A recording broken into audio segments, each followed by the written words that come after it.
So it's Halloween and I keep seeing these cute videos of chickens carving the pumpkins. So we're gonna try it out. So I've got a couple of pumpkins here. I am just going to get it started for them and I'll show you what that looks like and then we'll bring it out to the ladies.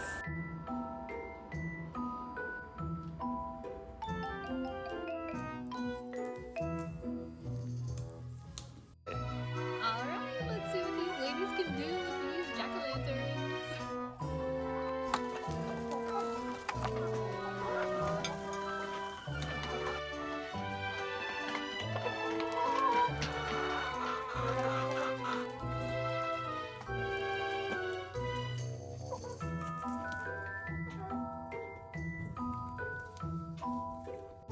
Okay, so maybe it wasn't as perfect as I thought it might be, but it still worked out pretty well.